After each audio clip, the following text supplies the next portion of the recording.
예수님께서는 나를 따라오너라 이렇게 초청을 하십니다. 근데 예수님이 따라오라고 하는 또 예수님이 초청하는 그 문은 좁은 문입니다. 그래서 오늘 마태복음 7장 13절 14절에 좁은 문으로 들어가라. 멸망으로 인도하는 문은 크고 그 길이 넓어서 그리로 들어가는 자가 많고 생명으로 인도하는 문은 좁고 길이 협착하여 찾는 자가 적음이라 그랬습니다. 예수님께서는 요한복음 10장에도 나는 양의 문이다 이렇게 말씀하신 적이 있는데 그 문이 하나님이니까 대단히 클 줄 알았더니 좁은 문이라고 하시네요. 또 대단한 치장을 안 해서 그런지 사람들이 별로 거기에 모이지를 않아요. 인기가 없어요.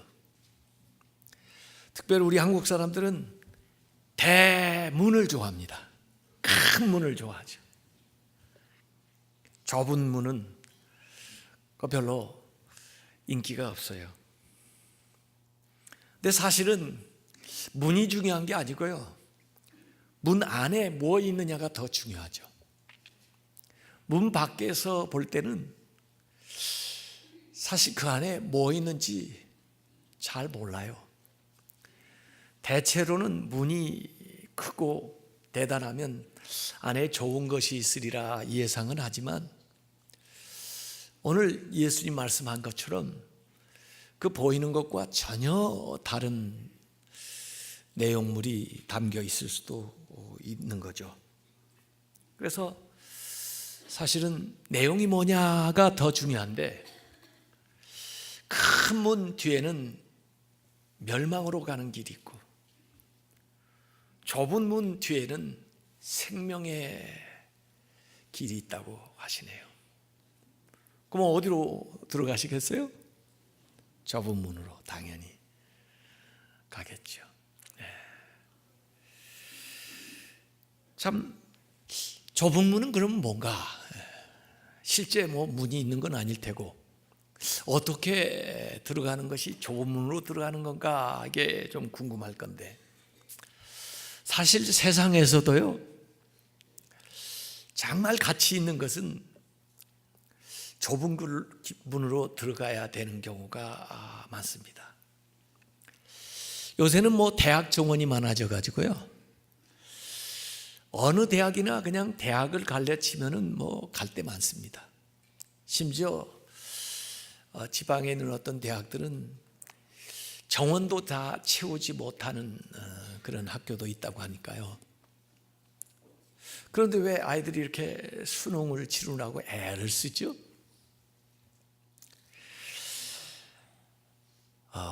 자기가 원하는 가고 싶은 대학에 가고 싶어서 그러는데 그 자기마다 전부 자기가 가려고 하는 학교가 좁은 문이라고 그럽니다. 왜냐하면 원하는 사람은 많고 정원은 한정되어 있기 때문에 그 입시의 좁은 문을 비집고 들어가려니까 애를 쓰는 거죠. 우리 한국에 일자리 없다 하지만 사실 무슨 일이든지 하려고 보면은 왜 할 일이 없겠어요. 그런데 정말 자기가 원하는 일, 그 다음에 같은 시간에 좋은 대우를 받는 그 직장을 찾으려 하니까 그 취업의 문이 좁은 거죠. 뭐든지 가치 있는 것을 얻으려고 하면은 가치 있는 것을 원하는 사람이 많기 때문에 그만큼 경쟁률도 심해지고 그래서 그걸 좁은 문이라 그래요. 결혼도 그렇다고 그러더라고요. 세상에 반절이 남자고 반절이 여자인데도 결혼할 사람이 없대요. 그만큼 자기가 원하는 것을 하려다 보니까 그런 거죠. 그래서 여기는 좁은 문인데도 불구하고 사람들이 많이 모여 있어요. 근데 예수님의 말씀은 그것과 좀 다릅니다. 좁은 문이면서 원하는 사람도 적어요. 그게 예수님이 말씀하신 문입니다. 그러면 이 좁은 문을 어떻게 알아보고 이 좁은 문은 어떻게 들어가야 되나? 다른 사람하고 경쟁해서 들어가는 게 아닙니다. 왜냐하면 뭐 많은 사람이 모여가지고 몇몇만 들어가는 게 아니니까. 어차피 좁은 문이지만 사람도 적기 때문에 다른 사람이 경쟁 상대가 아니고 자기 자신하고 싸워야 되는 거죠. 그 문이 적은데 내가 몸짓이 크면 어떻게 들어가요? 다 내려놔야죠. 다 벗어 제껴야죠. 그리고 그 좁은 틈으로 들어가려니 치니까 몸을 아주 힘들게 꾸겨가지고 그렇게 겨우 불편하게 들어가게 될 거라고요. 그래서 많은 사람들 예수님 앞에 왔었지만은 예수님이 이런 말씀을 하니까 오병이어 기적에 5,000명, 10,000명씩 음식을 얻어 먹었어도 예수님이 기적을 행하는 걸 많이 봤어도 결국에는 소수의 무리만이 예수님께 남았어요. 예수님 말하는 거 어렵다. 저거 누가 아니? 그러고 사람들 다 떠나갔죠. 심지어 그 부자 청년은 예수님에게 와서 어떻게 해야 구원을 받아요? 그랬더니 예수님이 그 구원의 길을 분명하게 자세하게 가르쳐 줬는데도 불구하고 그 좁은 문에 들어가기가 너무 어려워서 근심은 했지만 그냥 돌아갔어요. 그때 예수님이 마태복음 19장 24절에 낙타가 바늘귀로 들어가는 것이 부자가 하나님 나라에 들어가는 것보다 쉬우니라 이렇게 말씀했어요. 그러니까 다시 말하면 하나님 나라에 이 부자가 들어가기가 얼마나 힘드는지 마치 낙타가 바늘귀로 들어가는 것 같이 어렵다. 어려운 게 아니라 불가능한 거죠. 그 바늘귀라고 하는 이 조그마한 문에 어떻게 들어가겠나? 정말 인간적으로는 불가능합니다. 하나님만 하실 수 있는 일이지. 누가복음 13장 23절부터도 보면 이 오늘 산상수훈의 병행구절이 나오는데, 그러니까 사람들이 주님 그러면 구원받는 사람이 너무 적겠습니다 이렇게 얘기했더니 다른 사람 생각할 거 없고 너희 스스로 좁은 문으로 들어가기를 힘쓰라 그랬습니다. 좁은 문으로 들어가기를 힘쓰라 하는 말은, 들어가기를 힘쓰라는 말 아도니 제스테인데 그 말을 그대로 번역하면 죽도록 힘쓰라 그 말입니다. 죽을 똥말똥, 죽을 힘을 다해서 힘쓰지 않으면 그 좁은 문으로 못 들어간다. 제가 내슈빌에 살았었는데 그 테니시주 아래쪽에 내려가면 차타누가라고 하는 도시가 있는데 그 차타누가에 유명한 게 락시티예요. 그 돌산인데 그 돌로 되어 있는 데에 이 구멍들이 있어요. 거기에 들어가야 되는데 그 구멍에는 fat, misery 그렇게 이름이 붙은 문이 있어요. 살찐 사람 참 불쌍해 그런 문이죠. 그 실험해 보는 거예요. 거기 들어갈 수 있나? 그걸 통과할 수 있나? 그러려면 옷 다 벗고 그 다음에 어떻게 머리부터 잘해가지고 넣는데 정말 기술이 좋은 사람들은 안 들을 것 같은데 어떻게 해가지고 들어가요 저기에. 근데 진짜 몸이 벌써 머리부터 큰 사람은 들어가기가 힘들어서 가다가 돌아 내려와야 되는 거죠. 좁은 문으로 들어가기를 힘쓰라. 자동적으로 되는 게 아니라 힘을 써야 된다. 그래서 예수 믿는다는 게 이게 쉬운 게 아닙니다. 전도를 했는데 오늘 전도 정착을 시킨 분들이 시상을 받았는데, 그 전도 대상자가 교회에 와가지고 교회에 정착을 했다. 이건요, 사람이 하는 일이 아닙니다. 하나님이 하시지 않고는 될 수가 없어요. 교회 와서 시간 들이죠, 물질 들이죠, 또 여러 가지 또 요구하는 거 많죠. 그 나이에 이거 쉽지 않은 일입니다. 루터가 보름스 의회에 출도하면서 내주는 강한 성요, 그런 곡을 썼다고 하는데, 거기에 그런 가사가 나와요. 친척과 재물과 명예와 생명을 다 빼앗긴데도 주님을 믿는다는 게, 진리를 위해서 산다는 게 친척, 재물, 명예, 심지어 생명까지도 빼앗는다고, 그 좁은 길을 가겠다는 거거든요. 이 문 안에 들어가면요, 문 밖과 보이지 않는 구별이 있습니다. 이 세상에 살지만 세상 사람들과 구별되게 살아가는 거예요. 문만 좁은가? 세상에서는요, 그래요. 좁은 문이 같이 있다 해서 입시의 좁은 문, 취업의 좁은 문, 결혼의 좁은 문 통과하면요, 그래도 고생은 좀 했지만 그 좁은 문을 통과하고 나서는 넓은 문이 예비되어 있다고 생각을 하고 그 고생을 합니다. 그런데요, 정말 죄송해요. 신앙생활은요, 좁은 문으로 들어가가지고요, 더 좁은 길이 펼쳐집니다. 예수 믿기도 힘들지만요, 제자가 되는 길은 더 힘듭니다. 예수님이 내가 곧 길이요 그러셨는데, 예수님이 가신 길을 한번 생각을 해보세요. 십자가의 길입니다. 예수님이 공생에 시작하기 전에요, 사탄이 와가지고 제시를 합니다. 당신 말이야, 이 세상 봐서 좀 알지.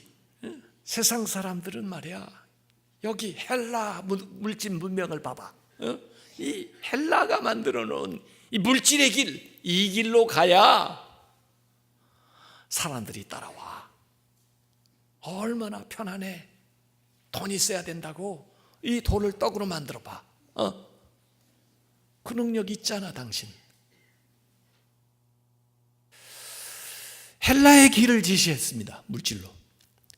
그런가 하면 그래, 로마 사람들 봤지. 그 권력, 그 군대, 모든 게 로마로 통한다고 그러잖아. 로마 사람들이 닦아놓은 그 길로 갈래? 그 권력도 얼마든지 당신한테 줄 수 있어. 로마의 길.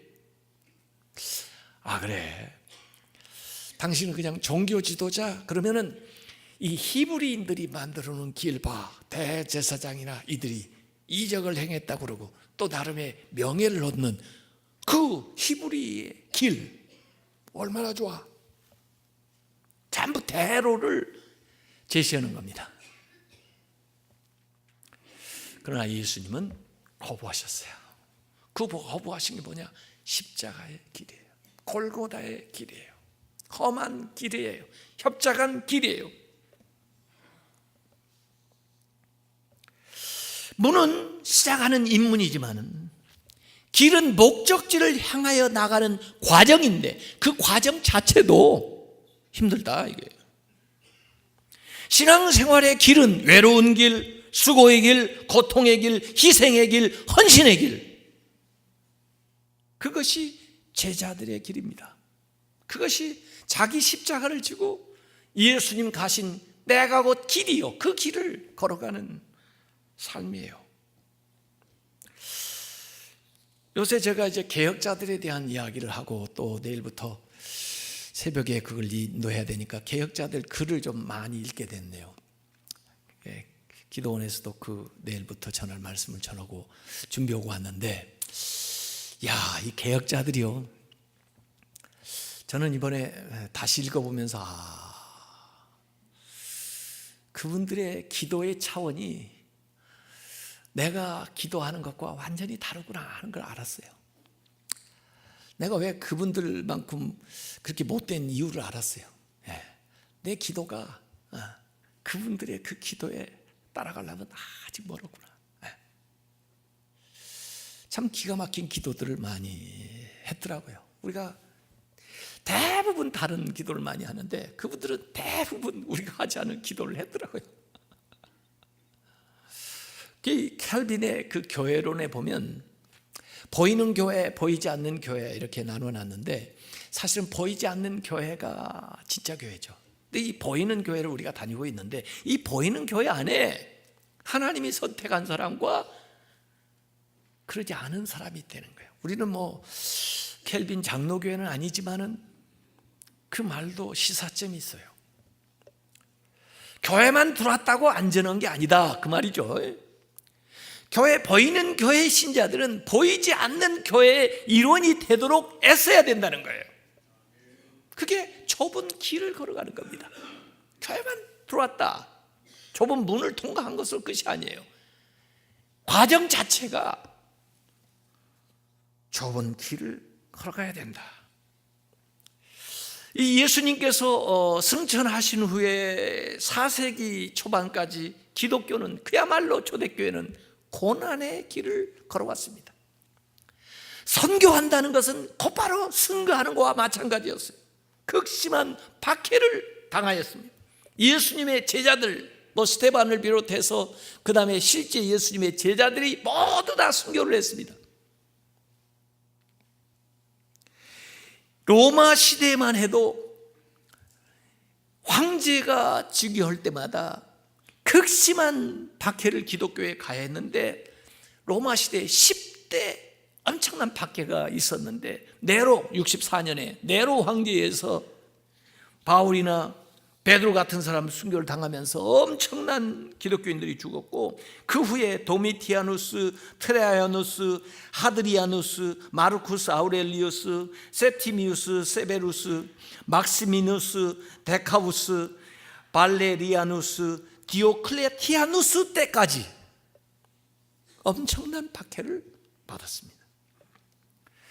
그런데도 불구하고 기독교인들은 저 로마의 카타콤 무덤에 들어가서 동굴에서 신앙을 지켰고, 터키에는 저기 대림구의 지하도시 파고 더 내려가서 평생 햇빛을 보지 못하면서 그곳에 나서 그곳에서 죽어가면서 신앙생활을 했고, 카파도키아 그 동굴마다 숨어가지고 그들은 믿음의 순수성을 지켰고 그 시기에 성령을 정경화했습니다. 그러다가 4세기 초반에 신앙의 자유를 보장하는 밀라노 칙령을 이제 발표하게 되고, 그리고 313년에 콘스탄티누스 대제가 기독교를 공인하고 결국 로마의 국교가 되었습니다. 그때부터 지하에 있던 교회들이 다 지상으로 나왔어요. 그런데 그 이후부터 기독교인들이 된다고 하는 것, 제자가 된다는 것이 좁은 문, 좁은 길이 아니라 넓은 문, 넓은 길을 걷게 되었습니다. 왕과 귀족들이 모두 크리스찬이 되었고, 왕궁처럼 화려한 교회들을 짓게 되었고, 감독과 주교가 막강한 권력자가 되었고, 정교유착이 이루어졌습니다. 현대사회에서는 정경유착을 얘기하죠. 근데 정교, 정치와 교회가 유착을 해가지고 왕은 공권력을 동원해서 성직자를 돕고 수많은 교회당을 건축하고 교회와 국가가 돈독한 밀월 관계로 들어가면서 성직자들도 세속의 막강한 권력을 지니게 돼서 교황은 심지어 나라의 왕도 바꿀 수 있는 그런 권한을 갖게 됐습니다. 성직자들이 말씀과 기도보다는 고위층과 즐기는 일에 더 많이 일하게 됐고, 교인이 된다는 것은 사회적으로 아주 멋진 일이 되었고, 교인들이 더 이상 희생이나 헌신하지 않았고, 교회는 나라로부터 각종 혜택을 받으면서 부를 축적했는데, 중세기에 이르러서는 유럽의 부동산의 40%를 캐톨릭 교회가 가지고 있었습니다. 엄청난 권력과 엄청난 부를 소유하게 돼서 교황이나 추기경이나 사제들은 영혼을 돌보는 일보다 권력을 향유하고 돈을 챙기는 데에 혈안이 되어 있었어요. 교회도 막강한 세금을 거두고 성직을 매매하고 정치 권력과 야합을 했습니다.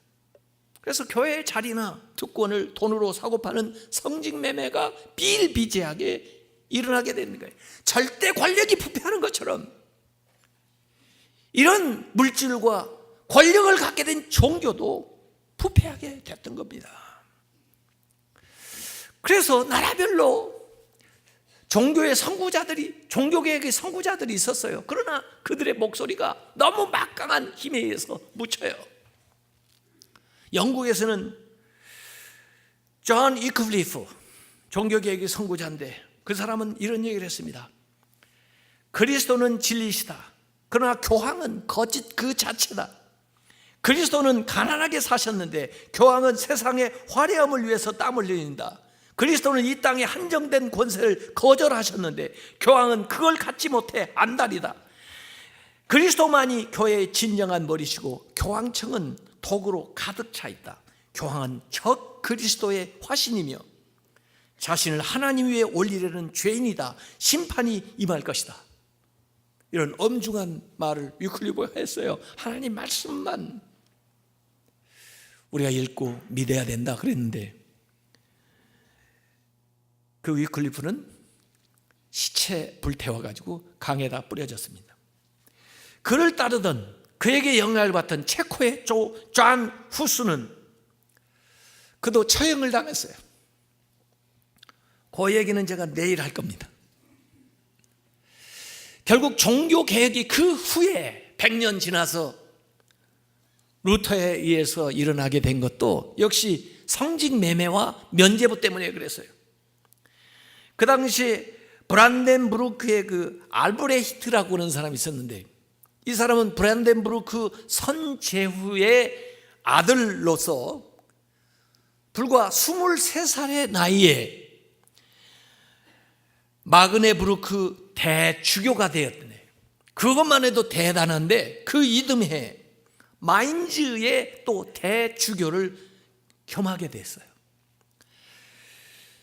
그 당시에 이 고위직을 맡는 것, 그것도 그것을 한 군데 맡는 것도 대단한 건데, 이렇게 두 군데를 불법적으로 맡게 됐는데, 그걸 위해서 교황 네오 10세한테 엄청난 납부금을 지불을 했습니다. 그 돈을 지불할 능력이 안 되니까 후거 가문에 있는 그 가문에서 거액을 빌려다가 일단 교황한테 바치고, 그 다음에 교황청으로부터 면죄부를 판매할 수 있는 권한을 허락을 받아가지고 면죄부를 자기가 하고 있는 지역에 팔아가지고 반절은 후거 가문에 빚 갚는 데 쓰고 반절은 교황한테 보내는데, 이 판매를 독촉하기 위해서 도미니크 수도사 요한 테세를 이 면죄부 세일즈맨으로 서가지고 이걸 판매를 하는 겁니다. 당신들의 돈이 이 돈께에 떨어지는 순간 연옥에 있던 당신의 부모는 천국에 갈 것이오. 빚을 내서라도 사야죠. 그 당시에 신생대학이었던 비텐베르크 대학의 교수, 아주 젊은 마틴 루터가 1517년 10월 31일에 이 면죄부의 효력에 대한 99개의 논제의 토론 제목을 내세우면서 정말 이게 성경적인지 토론해보자. 이게 도화선이 돼가지고 종교개혁이 일어나게 됐던 겁니다. 초대교회는 베드로가 내게는 금과 은은 없지만은 예수의 이름으로 명하노니 일어나 걸으라 그랬는데, 중세교회가, 오늘날의 교회가 어느새 돈과 은과 금은 있는데 예수의 이름이 없는 거예요. 그래서 종교개혁자들은 오직 그리스도, 오직 예수의 그리스도를 외쳤어요. 근데 예수님이 사라지는 게 교황만 있고 교회만 있고 예수 그리스도가 사라지는 거예요. 여러분, 우리가 이전에 신앙생활을 할 때는 참 어렵게 입문하고 또 신앙생활하는 과정 자체도 힘들었는데, 언제부터 이 신앙생활이 편한 길, 영광의 길, 인기 있는 길, 출세의 길이 돼가지고 교회마다 사람들이 넘쳐나고 신학생들이 많아지고 어느덧 목사가 좋은 직업처럼 되었다는 거예요. 그래서 많은 사람들이 몰려오고 그러면서 교회도 타락하는 것입니다. 저도 예수 믿을 때는 믿는 사람이 주변에 하나도 없어서 어렵게 예수 믿었어요. 제가 신학교 갈 때만 해도 그냥 아버지한테 매 맞고 집에서 쫓겨나서 신학교 갔어요. 그때는 저는 제가 제 평생의 간증으로 마태복음 13장 44절을 붙들었어요. 한 절로 된 간증인데 그게 뭐냐면 밭에 감추인 보화의 비유예요. 소장농이 일하다가 밭에 감추인 보화를 본 거예요. 그걸 자기 걸로 만들기 위해서 자기 가산을 다 팔아 정리해가지고 그 주인한테 가서 그 밭을 산다는 얘기예요. 그 가치를 모르는 주인은 그냥 헐값에 팔지만은 그걸 본 이 소장농은 그걸 얻기 위해서 모든 걸 다 거는 거거든요. 그래서 난 주님을 알고 주님의 자녀가 되고 주의 복음을 전하는데 모든 걸 다 건다고 생각을 했는데, 사실은 그 후에 목사가 돼서 지금 지나면서 뭐 그렇게 좁은 길을 걸은 것 같지가 않아요.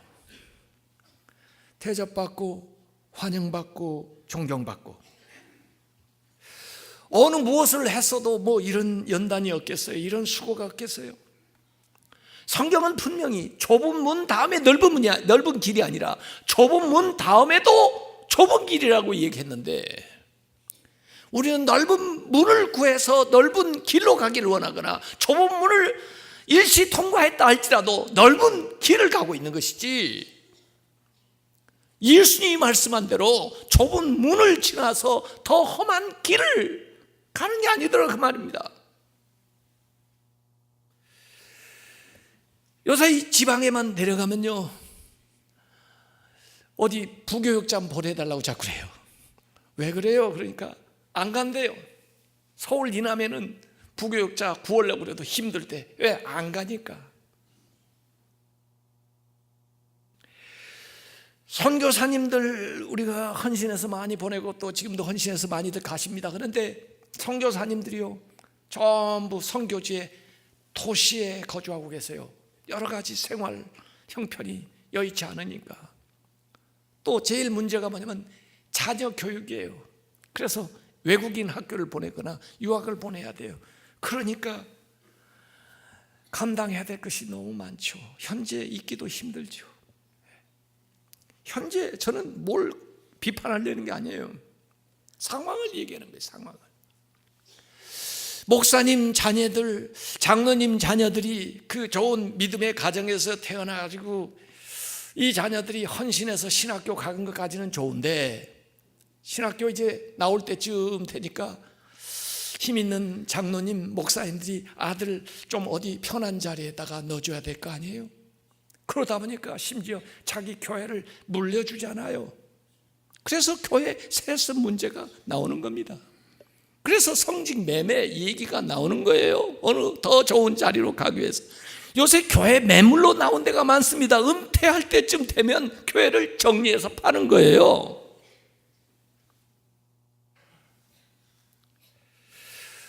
요새 이제 종교인 세금 문제 나옵니다만은 과거에는요, 성직 종사한다면 그것만으로도 존경할 만하고, 그분들은 정말 물질과 관계없이 산다 그래서 세금 얘기를 뭘 합니까? 그런데 요새는요, 먹고 살만하고 뭔가 더 잘 산다 생각해가지고 이제 세금물이다 이렇게 되는 거예요. 그래서 이 종교 측에서는 아니 어떻게 우리가 이게 세속 직업이냐, 성직인데 무슨 세금을 먹이냐, 그러고 세상에서는 그만큼 좋은 직업이 어디 있는데 왜 세금 안 내냐, 이렇게 되는 겁니다. 지금 이게 우리가 잘못한 것들이 너무 많아요. 아니 그러면 목회자만 그럽니까? 신자들도 생각을 해보세요. 옛날보다 얼마나 믿기 좋은 환경에서 얼마나 많은 시간과 물질을 가지고 있는데도 불구하고 과거처럼 헌신하지 않습니다. 희생하지 않습니다. 시간 들이지 않습니다. 아마 교회에 나오는 거 핍박하고 저 북한처럼 하면은 우리 교인 가운데 몇 사람이나 교회에 나와서 예배 드릴까 싶어요. 교인들도 좁은 길은 들어왔을지 몰라도 아니 시작부터 넓은 문, 넓은 길을 생각하고 나가는지 모르죠. 그러나 성경은 계속해서 변함없이 우리에게 얘기를 한단 말입니다.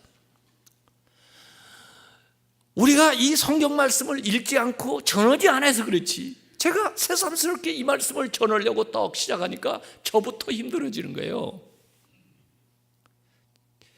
옛날에는 그렇게 이 말씀을 힘들게 전하지 않았던 것 같은데 교인들에게도 부담이 되는 거예요, 이 말씀이요. 왜냐하면 예수님은 한결같이 똑같이 요구하시고 계시거든요. 누가복음 14장 26절에 무릇 내게 오는 자가 자기 부모와 처자와 형제와 자매와 더욱이 자기 목숨까지 미워지 않으면 능히 내 제자가 되지 못한다 그랬는데, 우리는 모든 걸 다 붙들고도 제자가 될 수 있다고 생각을 하고 있으니 능히 되지 못한다고 그랬는데 될 수 있다고 생각하는지, 이게 얼마나 생각이 달라요.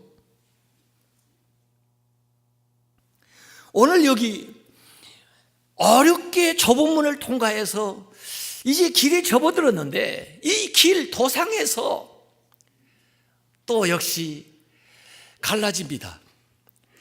참된 신자가 있는가 하면 거짓 선지자가 있어요. 거짓 선지자들은 그 길을 가면서 제자라고 하면서 양의 탈을 쓰고 그 안에 이리가 들어앉아 있어요. 그러니 이 도상도 안전한 길이 아니에요. 노략질을 하는 이리가 있습니다. 그들은 위장하고 양들을 해치고 있는 거예요. 거짓 선지자들, 사이비 그리스도인들이 있다 하는 거예요. 그렇기 때문에 영적 분별력을 갖지 않으면 이 길도 안심할 수가 없는 거예요. 어떻게 분별하느냐? 7장 16절에 그들의 열매로 그들을 안다. 열매를 보라는 겁니다. 7장 17절에 좋은 나무마다 아름다운 열매를 맺고 못된 나무가 나쁜 열매를 맺는다고 그랬습니다. 과연 그가 아름다운 열매, 여기 무화과, 포도라고 얘기를 했는데 이걸 맺고 있는지, 그렇지 않으면 가시나무 엉겅퀴인지를 구분해라는 거예요. 그런데 말로 구분하는 게 아니고 그들의 삶으로 알아보는데, 그 삶이 뭐냐면 하나님의 뜻대로 행하는 그 삶이 좋은 나무고 좋은 열매를 맺는 것이고, 자의적으로 행하는 사람들은 전부 엉겅퀴고 가시나무가 되는 거죠. 이 종교적인 말처럼 하기 쉬운 말 없습니다. 그러나 이 종교적인 말처럼 지키기 어려운 것도 없습니다. 그렇기 때문에 말이 중요한 게 아니고 삶이 중요하다 이거예요. 결과가 달라지는데 마태복음 7장 19절에 아름다운 열매를 맺는 그 나무는 곳간에 들어가지만 아름다운 열매를 맺지 아니하는 나무마다 찍혀서 불에 던져진다. 그 길에 접어들었기는 했는데 그 못된 나무는 찍혀서 지옥에 던져진다는데, 이들은 안 믿는 것은 아니고 7장 21절에 보니까 나더러 주여 주여 하는 자마다 다 천국에 들어가는 것이 아니고 다만 하늘에 계신 내 아버지의 뜻대로 행하는 자에 들어간다 그래요. 이들도 말로는 주여 주여 하는 겁니다. 주여 주여 2번 하니까 우리가 그들같이 되지 마자 해서 3번을 하잖아요. 주여 주여 주여, 통성기도 할 때 3참. 시간이 없으면 1번을 하든지 주여 1번을 하든지 2번은 잘 안 해요. 왜? 얘들처럼 될까 봐.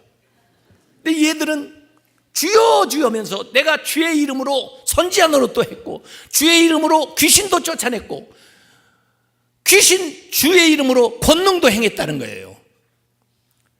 그런데도 내가 너희를 도무지 알지 못하니 불법을 행한 자들아 내게서 다 물러가라 그러잖아요. 모른다고요. 모른다고. 하나님 아는 자들이 있는가 하면 모르는 자들인데 이 모르는 자들이 전부 주의 이름으로 선지자 노릇하고 귀신도 쫓아내고 권능을 행했다는데 그러면 어떻게 된 거냐 이거예요. 이걸 저한테 한번 이렇게 적용을 해보세요.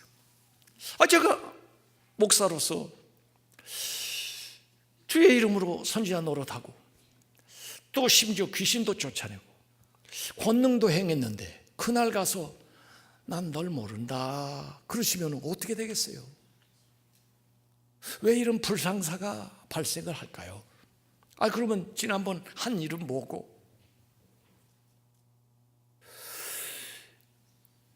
어느 때 하나님이 여러분을 사랑하시니까 저는 인정하지 않지만 이놈이 여기서 설교를 하고 있으니 저 때문에 제가 여러분까지 은혜 못 받으면 안 되잖아요. 그러니까 하나님 여러분한테 은혜를 주고 그 대신 나는 인정을 안 해주시는 것 같아요. 그러니까 이런 결과가 발생하죠. 권능을 행했는데 선지자 노릇도 했는데 귀신도 쫓겨갔는데 그게 내 열매인 줄 알았더니 그게 내 열매가 아니었네. 그건 주님이 여러분을 위해서 긍휼한 주님의 이름으로 얘기하니까 했다 할지라도 그것이 바로 너를 인정한 게 아니라, 그러니까 내가 아무리 사람을 많이 모아놓고 아무리 교회를 많이 짓고 아무리 대단한 명성을 얻었다 할지라도 주님이 보실 때 아닐 수 있는 게요. 난 너 몰라. 난 너 몰라. 제가 했잖아요. 아니라니까. 주님의 뜻대로 행하는 자여야 된다. 주님의 뜻대로. 이게 주기도의 정신이기도 하고요. 이게 주님께 알려진 삶이에요. 주님께 내가 부르심을 받은 대로, 주님께 은혜를 받은 대로 내 안의 성품부터 시작해서 열매가 맺힐 때 그때 주님이 나를 안다 하시는 거예요. 그러니까 신앙생활이 얼마나 어렵습니까? 참 신앙생활 쉽게 생각을 했는데 들어오기도 어려운데 신앙생활 과정도 힘들어요. 좁은 문에서 좁은 길로 가는데 그것이 결국 생명으로 인도하는 길이고 예수님이 가신 길이고 그게 십자가의 길이에요. 큰 문은 큰 길로 인도하는데 멸망으로 가는 거고 세상 사람들이 다 가는 길이고 그건 쉬운 길이고 편안한 길이고 인기 있는 일이에요. 어느 길로 가시겠어요? 오늘 이제 산상수훈을 거의 마무리하면서 예수님께서 이 문에 대한 비유를 들어가지고 길에 대한 이야기로 선지자에 대한 이야기에서 참 선지자, 거짓 선지자와 열매를 가지고 좋은 열매와 나쁜 열매를 가지고 우리의 신앙생활을 구별하는 거죠. 이 얘기하는 거예요. 이것은 아직 단언하고 나는 자신 있습니다 그렇게 얘기할 사람은 아무도 없을 거예요. 왜? 우리는 지금 도상에 있는 존재이기 때문에. 과정인데 우리가 결단해야 됩니다. 좁은 길 잘 들어오셨어요. 그런데 지금 가고 있는 좁은 길을 잘 걸으셔야 됩니다. 주님의 뜻대로, 주님이 인도하는 대로. 그것이 앞서간 신자들의 발자취예요. 모르면 그들의 발자취라도 우리가 뒤에서 보면서 그 발의 자국에 우리의 발을 놓고 따라가야 돼요. 그래서 우리가 개혁자들을 기억하는 거예요. 그분들은 어떻게 기도했나? 그분들은 어떻게 살았나? 내가 그들의 발자국을 따라가다 보면은 비록 좁은 길이라도 길 잃어버리지 않고 바로 갈 수 있다는 거죠. 켈빈이 기도한 거 우리가 같이 한번 읽어보고 기도하도록 하겠습니다. 뭐 칼빈이나 루터나 웨슬리나 기도문들이 참 많더라고요. 하나씩 읽어보니까 너무 제 기도하고 다른 거 많이 느꼈는데 한번 칼빈 기도를 한번 읽어보시죠. 시작. 전능하신 하나님, 당신께서는 말씀으로서 항상 저희를 깨우치시고 많은 본보기를 통해 가르치셨습니다. 이로써 저희는 이 세상에는 영원한 것이 없으며 견고해 보이는 것도 당신의 입금 한 번이면 흔들리고 넘어지고 사라져 버린다는 사실을 알게 되었습니다. 하오니 저희로 하여금 낮아지고 겸손해짐으로 이 땅의 것들을 의지하지 말고 마음과 생각을 하늘로 들어 올려 희망의 닻을 그곳에 두게 하소서. 마침내 이 땅의 인생을 마치고 당신의 독상자의 보혈로서 저희를 위해 마련해 두신 하늘나라에 이를 때까지 저의 모든 생각이 하늘에 있게 하소서. 잠시 기도하겠습니다.